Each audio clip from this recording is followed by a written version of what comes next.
Kita setelah melalui pergolakan yang panjang dan partai kita berdiri, teman-teman mungkin sudah mempelajari tentang partai kita. Saya ingin menceritakan keunikan Presiden Prabowo karena paling tidak hampir 5 tahun ke depan pengaruh beliau dalam politik Indonesia akan sangat kuat sekali.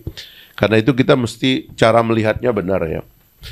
Kebetulan saya mengenal dan Pak Anies juga mengenal Pak Prabowo cukup lama dan saya 3 pilpres terakhir juga jadi jubir beliau, jadi kira-kira ngerti Pak Prabowo itu. Secara pribadi begini, mungkin kalau kita lihat semua presiden di Indonesia yang punya tradisi aristokrat mungkin ya, dari keluarga para pemimpin yang solid itu, mungkin Pak Prabowo yang paling kuat itu. Dan akhirnya kan beliau tidak memilih jadi sarjana di luar negeri, padahal beliau itu lulus di University of Washington, tapi beliau memilih jadi tentara, terutama karena 2 paman beliau, Subianto dan Sujono, syahid di dalam peristiwa Lengkong bersama Daan Mogot. Nah, jadi banyak keunikannya Pak Prabowo ini. Satu, tadi lahir dari keluarga aristokrat, berpendidikan tinggi, mapan begitu, dan punya tradisi berpikir tentang negara sejak awal.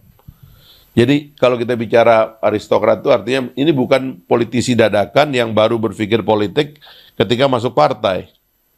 Tapi orang sudah tumbuh dengan tradisi berpikir politik. Satu, yang kedua, juga tumbuh dalam tradisi berpikir akademik. Karena baik kakek beliau, terutama ya pada zaman pasca kemerdekaan, kemudian Orde Lama dan Orde Baru, ada satu buku yang ditulis oleh Pak Margono, kakek beliau nanti ada di sini, yaitu tentang renungan 3 zaman itu, zaman Belanda, zaman Orde Lama, dan zaman Orde Baru. Jadi tradisi akademiknya kuat. Ya, bapak beliau adalah pendiri Fakultas Ekonomi UI dan lagi-lagi adalah seorang disebut begawan ekonomi karena dia tidak saja meletakkan fondasi ilmu ekonomi tapi mengajarkannya sebagai satu pergerakan baik berpikir maupun bertindak. Gitu, karena menurut beliau ilmu ekonomi tidak boleh berhenti pada teori-teori tapi harus bekerja dalam tata ruang implementasi gitu. Jadi kita memiliki kemewahan Pak Prabowo sebagai pemimpin kita sekarang ini yang dalam pikiran saya ya dengan tradisi seperti itu mungkin beliau sudah harusnya jadi presiden 25 tahun yang lalu karena itu sudah menjadi pikirannya. Ya kan? Saya ketemu sekitar tahun 94 itu dia sudah bicara revolusi putih bahwa orang Indonesia harus minum susu, ya kan? Sejak kecil itu sudah bicara tentang itu sebagai Danjen Kopassus, dia udah berbicara tentang mewaspadai ketimpangan gitu. Yang beliau juga sampai sekarang katakan, jadi kalau kita baca semua buku-buku beliau itu intinya kan cuma 2. Satu, menghentikan kebocoran. Ini yang orang sering salah paham cara berpikir beliau sebelum menjadi presiden. Ya sekarang orang kan lebih banyak menyesuaikan diri. Tapi kan sebelum beliau menjadi presiden kan banyak orang yang nggak mau percaya kan. Tapi sekarang karena beliau jadi presiden ya banyak orang menyesuaikan diri bahwa benar bangsa kita ini mengalami kebocoran yang luar biasa.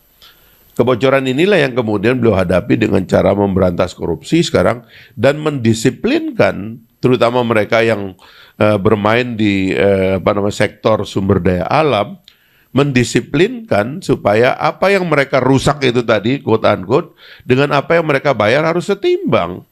Ini orang merusak tanpa bayar. Kan Pak Prabowo sekarang datang kira-kira, oke ya kamu sudah ngerusak ya tapi bayar ya.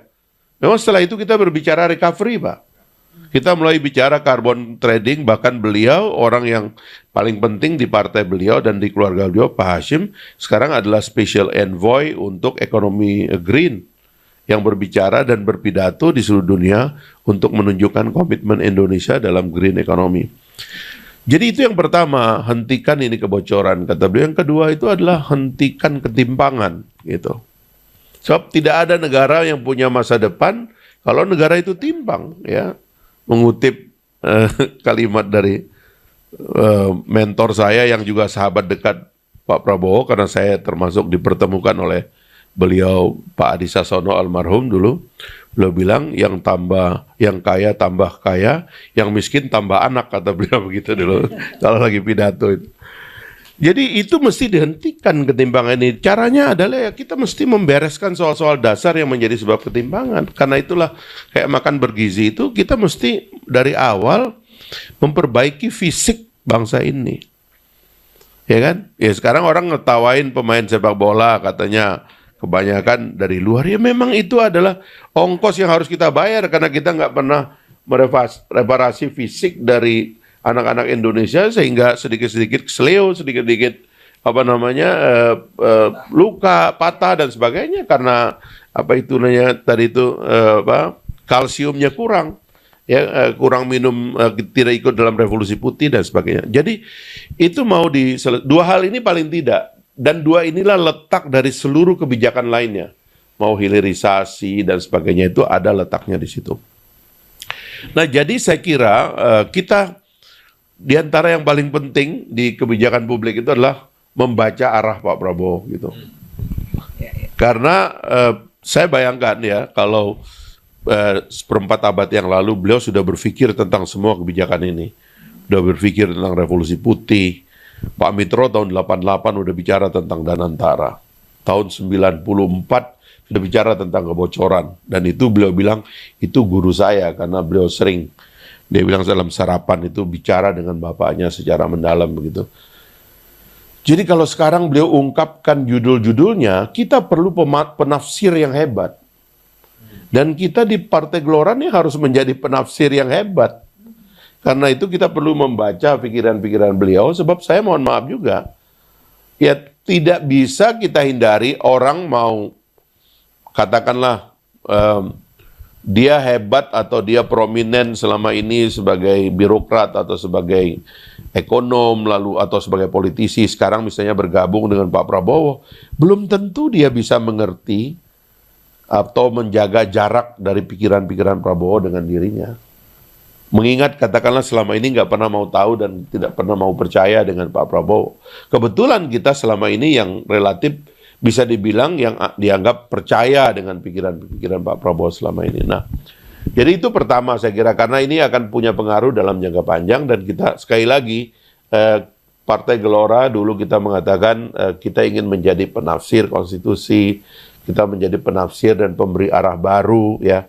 Dan karena itu karena kita adalah bagian dari pemerintahan, kita harus menjadi penafsir dari posisi politik Pak Prabowo. Dan itu harus dinyatakan dengan confident gitu. Ya, jadi jangan kita ragu dalam memahami dan memikirkan itu. Karena itulah tadi coba kita beyond, agak melampaui. Karena sekali lagi gagasannya memang hebat. Maksud beliau itu adalah orang Indonesia itu, mohon maaf aja kalau kita bicara gizi, itu kan kita mau mereparasi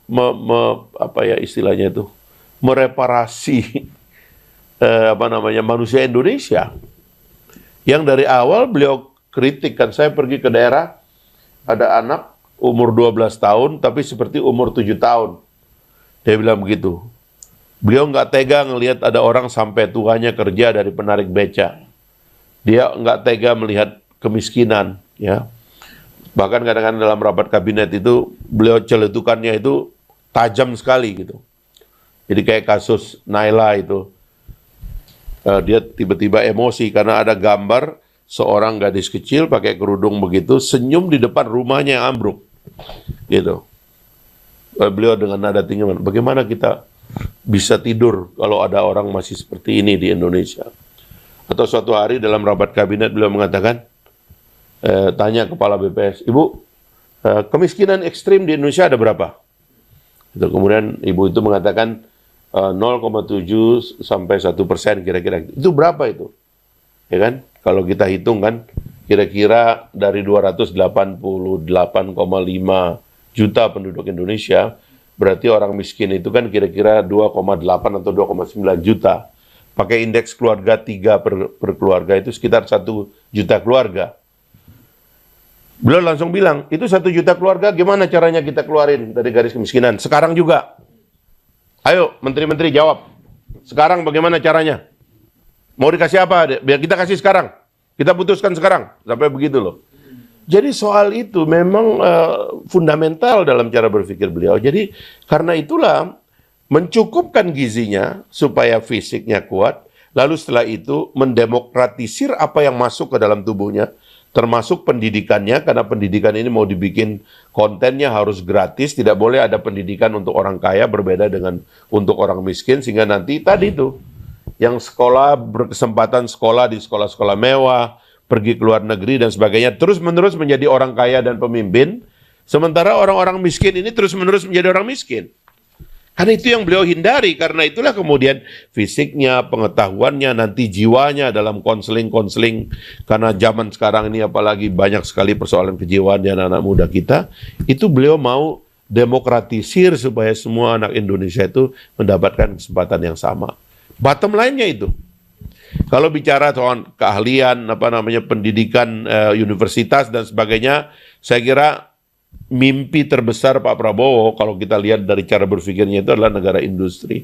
Dan negara industri itu artinya kelas menengah dan angkatan kerja yang punya pengetahuan yang baik untuk memberikan nilai tambah yang kuat di dalam perekonomian kita sehingga kita tidak terus-menerus menjadi produsen bahan mentah saja, tapi yang memberikan value added kepada ekonomi kita. Saya kira ini diantara penjuru bicaraan yang rumit. Karena tidak saja background Pak Prabowo sebagai tentara, meskipun beliau adalah seorang intelektual ya, tapi ketentaraan itu kan dinisbatkan dengan struktur berpikir yang monolitik. Karena memang tentara itu adalah order, dia dalam peperangan itu tidak banyak pertanyaan. Dan bahkan itu terbawa dalam manajemen hari-hari, makanya tentara nampak lebih disiplin dan sebagainya. Tapi kita lupa bahwa Pak Prabowo itu adalah seorang pemikir, seorang intelektual. Sehingga dalam politik pemerintahan itu sering banyak pertanyaan. Apakah Indonesia akan tetap seperti ini atau kemana arahnya? Dan apakah nanti keputusan-keputusan MK itu akan seolah-olah menegasi demokratik proses yang kita sudah miliki. Sebenarnya kita harus menafsir lebih jauh lagi, karena orang itu agak bingung dengan perkembangan dunia. Di satu sisi, dalam dunia bipolar itu, ada negara-negara yang demokrasi lama, yang makin lama nampak makin tidak efektif. Amerika makin kacau, negara-negara barat ini makin kehilangan legitimasi moral. Dia nggak bisa lagi menegakkan HAM, mereka selfish, mereka berantem sendiri, mereka nggak bisa ngurusin dirinya sendiri, apalagi mau ngurusin negara lain. Di satu sisi negara-negara demokrasi menghadapi itu sekarang. Di Amerika, di Eropa, dan di beberapa tempat juga demikian. Di sisi lain, kita melihat ada negara-negara yang disebut otoriter, tapi punya prestasi yang dahsyat. China sebagai antitesisnya misalnya, China itu mengeluarkan orang dari kemiskinan dalam satu generasi, lebih dari 700 juta orang keluar dari garis kemiskinan. Dalam satu generasi, kurang dari satu generasi. Kalau kita berbicara HAM, ya yang selama ini suka dikutukan kepada mereka, orang Cina itu menjawab dengan cara yang lain. Apakah kalian tidak melihat bahwa menyelamatkan 700 juta orang dari kemiskinan ini yang menyebabkan mereka jadi hidup layak di negeri ini yang dipimpin oleh katanya Partai Komunis ini, bukan suatu penyelamatan HAM. Seperti yang kalian perjuangkan juga dalam perspektif kalian. Padahal kalian itu cuma berurusan dengan satu tokoh politik di negara tersebut yang ditangkap, lalu kita bilang negara itu pelanggar HAM, sementara kami menyelamatkan ini 700 juta. Nah, kita ini berada dalam dunia yang membuat bingung para pemikir. Di mana sebenarnya kaki kita berada? Oleh sebab itu, menurut saya ya, dalam perspektif politik dan pemerintahan itu, kita ini terlalu besar kalau untuk ikut-ikutan. Kita ini terlalu besar untuk jadi embel-embel. Itu yang saya kira yang suka menggetarkan hati saya kalau mengutip kata Bung Hatta dulu itu. Beliau bilang, lebih baik aku melihat bangsa ini tenggelam di dasar lautan daripada dia menjadi bangsa embel-embel gitu. Artinya kita bangsa Indonesia ini adalah alternatif dari sistem. Yang orang itu ekstrim pada kiri dan kanan, ya, yang kita kasih contoh tadi, kita mesti punya determinasi. Karena itulah kita perlu punya model. Saya kira Pak Prabowo berada di posisi itu. Dia ingin mencari model yang tidak, apa kalau di dalam orang Islam dulu itu, waktu terjadi revolusi Syiah di Iran dulu itu, la gharbiyah wala syarqiyah, Islamiyah filmiyah. Jadi itu tidak ikut-ikutan gitu loh. Kita harus menjadi negara besar yang memproduksi ideologi dan politik juga, sistem pemerintahan juga. Dan model-model ini kita harus mencerdaskan diri untuk menemukan fleksibilitas dalam menemukan model gitu. Makanya saya termasuk bersyukur dengan putusan MK, karena dari dulu saya mengatakan pilihannya sederhana. Anda mau pemilu berbasis kepada cabang kekuasaan sehingga legislatif lebih dulu baru kemudian eksekutif, atau rezim pusat daerah, pusat dulu baru daerah. Sekarang yang dipilih pusat daerah.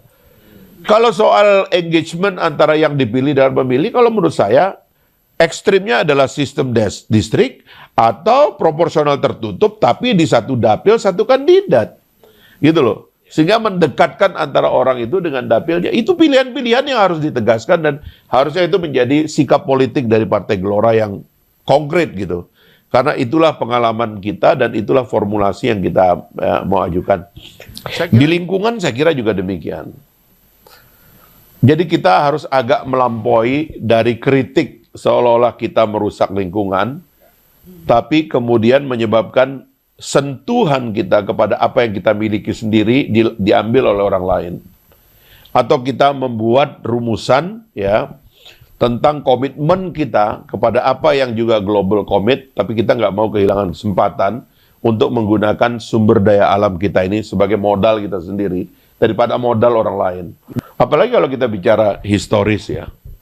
Yang mengeksploitasi alam kita kan bukan kita sebenarnya. Untuk waktu yang begitu lama. Kenapa begitu Indonesia mau mulai hilirisasi, kita malah dipersoalkan. Kita mesti bela Pak, kepentingan bangsa kita sendiri, bahwa kita mau pakai sumber daya alam kita untuk kita dong, di semua tempat. Di lingkungan, di laut kita, di hutan kita dan sebagainya. Kita mau pakai, tapi ya kecanggihan untuk bermain di carbon trading ya dan sebagainya, di green dan sebagainya, kita juru bicarai Pak. Yang merusak bukan kita. Betul. Nah, formulasi ini lagi-lagi itu harus melampaui dilema tadi. Sekali lagi kita nggak boleh dilematis, kita harus melampaui di sini. Ayo kita bikin kalkulasi yang real lah, ya. Dan cara kita bertanggung jawab untuk membuatnya real itu ya tadi itu. Yang nakal-nakal ini benar-benar harus disikat. Mafia tambang, mafia tanah memang benar-benar jahat dan gila ini, ya. Nanti kalau di sektor infrastruktur itu mafia tanah, itu gila-gilaan memang. Penumpukan dalam 25 tahun terakhir ini, penguasaan tanah oleh kelompok besar tanpa kontrol negara, sehingga land bank itu pindah dari negara kepada swasta, itu gila-gilaan. Dan itu tidak saja merusak harga tanah dan harga tambang, tapi juga merusak pengadilan, karena tarungnya itu kan di pengadilan. Tarungnya kan sogok-menyogok itu kan terjadi di pengadilan. Loh itu mesti dilawan Pak. Dan Pak Prabowo nggak akan ragu soal itu, sikat aja. Nah karena itu saya kira lagi-lagi titik seimbang gitu. Yang harus kita koreksi, tapi kita tidak boleh hilang kesadaran kita untuk membela kepentingan kita sendiri dan jangan mau ikut kepada narasi orang lain yang mengalahkan kepentingan nasional kita atas nama kepentingan mereka yang selama ini sudah berlangsung gitu. Yang lain-lain saya kira tentang circular economy dan sebagainya, itu teknis sebenarnya. Kita harus berani memanage. Saya terus terang aja, regulasi persampahan kita lemah. Regulasi tentang pemilahan tidak ada. Gaya hidup pengelolaan sampah nggak ada, Pak. Orang nggak diajar bikin fertilizer dari organik atau bikin biofuel dari organik, itu nggak diajarin. Padahal itu teknis sekali dan itu gampang. Kalau setiap rumah itu ada pengelolaan sampah yang baik, atau setiap RT yang jumlahnya di Indonesia 1,2 juta RT diajar untuk mengelola sampah lingkungannya, itu pastilah. Tapi karena nggak ada, akhirnya penyelenggaraannya tidak nampak. Semua kota di Indonesia ini tidak ada yang menang melawan sampah. Tidak ada satupun. Saya udah lihat seluruh Indonesia tidak ada satupun kota dan daerah yang menang melawan sampah. Nah ini kita advokasi Pak, ya. Saya ketemu dengan beberapa pejabat kunci di pengelolaan lingkungan, saya kira di situ masih belum solid ya cara berpikirnya. Gitu. Pangan tadi saya kira sudah include tadi, Pak Prabowo selalu mengatakan energi security, food security, ya, bahwa kedaulatan ada pada kemampuan kita untuk menyediakan stok pangan bagi warga negara kita. Itu tahap satu. Tahap kedua tentu kualitasnya. Makanya sebenarnya daripada orang itu terus-menerus dibanjiri oleh impor yang kita tidak tahu kontennya dan sebagainya, harusnya kita mendorong produksi lokal yang standar dan kualitasnya tinggi.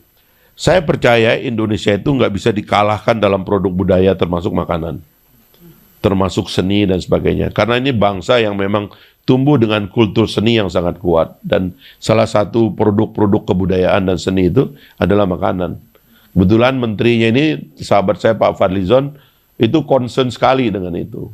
Mana yang merupakan penguatan budaya lokal, termasuk kuliner dalamnya itu saya kira harus juga menjadi bagian dari concern kita. Selain itu berhubungan dengan para wisata dan sebagainya, tapi ini adalah tentang daya tahan kita untuk tidak terpengaruh oleh lidah orang lain, kira-kira begitu. Soal ekonomi dan infrastruktur, saya memasok atau melihat ini dalam cara berpikir begini. Makanya itu nanti kita lingkup tentang cara melihat transisi. Saya dengan Pak Ketum dulu meyakinkan Pak Jokowi dan Pak Prabowo untuk berkongsi, berrekonsiliasi. Dan alhamdulillah hasilnya baik. Mereka bergabung dan kita menang gitu. Dan sekarang kita adalah menjadi bagian dari pemenang. Jangan sampai kita menyesali ya rekonsiliasi yang kita yang membuat sebenarnya. Kita ini penyokong dari gagasan rekonsiliasi. Nah, termasuk juga dalam cara kita melihat sequence dari kebijakan, termasuk infrastruktur dalam hal ini. Jadi apa yang sudah diletakkan oleh Pak Jokowi itu jangan dirusak, tapi dilihat sebagai kontinuasi, keberlanjutan dari apa yang ada. Infrastruktur misalnya, kita mesti membela apa yang sudah dilakukan itu, korupsinya silakan dikejar ya. Tapi bahwa itu sudah ada, maka selanjutnya adalah kita melengkapi. Kami di perumahan misalnya ingin semua infrastruktur Pak Jokowi itu tinggal ditaruh rumah aja. Karena infrastruktur itu seperti jalan misalnya itu adalah TOD dia, Transit Oriented Development. Di mana ada infrastruktur harusnya di situ ada rumah supaya orang tuh jalan kaki, naik kereta, pulang naik kereta dan harga transportasi menjadi murah. Sehingga orang tuh hidup jangan lebih layak karena biaya hidup yang lebih murah. IKN termasuk kita bahas ya, menurut saya ya nggak boleh lari dari situ. Itu juga demikian. Apa sih salahnya membangun kota? Ya, orang konglomerat yang bikin kota, masa negara nggak boleh bangun kota? Letakkanlah IKN itu dalam tangga kita dalam 100 tahun 2045 nanti. Kita perlu wajah baru, kita perlu perspektif baru. Indonesia ini belum punya kota yang melambangkan dan meringkas negara yang rumit ini gitu. Orang kalau pergi ke Australia, pergi ke Canberra, seluruh cerita tentang Australia ada di sana. Orang pergi ke Washington DC, seluruh cerita tentang Indonesia ada di sana. Tentang Amerika. Nah, kita itu mau kemana? Untuk menjelaskan Indonesia. Jadi menurut saya paling tidak tugas IKN itu sebagai diorama bagi Indonesia untuk mengembalikan memori kolektif kita sebagai bangsa, ada fungsinya. Nggak usah kita, ini udah selesai investasinya, udah ratusan triliun, masa disesali terus-menerus? Ya, kita mesti melihat ke depan dan saya percaya apa yang ada ini, kita sebagai partai yang berideologi rekonsiliasi, saya kira harus bisa melihat kebaikan dari semua pemimpin. Kita nggak mau terjebak kepada memaki-maki masa lalu sehingga kita gelap masa depannya. Nah, mungkin di basis dari cara berpikir kebijakan publik itu harus juga rekonsiliatif caranya supaya kita enak ngomongnya. Sebab saya terus terang aja, saya sendiri kan, saya sering bilang di mana-mana, kita ini tumbuhnya di parlemen dengan mentalitas oposisi. Tapi sekarang begitu kita menjadi bagian dari pemerintahan, kritis boleh. Tapi kita harus tahu bahwa kita ini sekarang pegang kendali di tidak semua tempat tentunya yang bisa memberikan pengaruh positif kepada pemerintahan. Dan pemerintah ini memerlukan. Jadi Gelora TV itu dan keaktifan kita bermedia dan sosial media tidak boleh redup. Justru kita yang memberikan tafsir terhadap keadaan ini secara berani, ya. Apa istilahnya orang dulu tuh kalau nasihatin saya, kul bi fakhrin, mengucapkannya dengan gagah berani, ya. Nggak boleh kita malu-malu, ada perasaan bersalah karena menjadi bagian dari pemerintahan, karena ya kita yang harus lawan. Kita yang harus menjelaskan maksud baik dari Pak Prabowo dan pemerintahan ini. Nggak boleh malah kita kelihatan seperti melemah gitu. Saya kira itu garis besar dari pikiran kebijakan publik yang saya usulkan.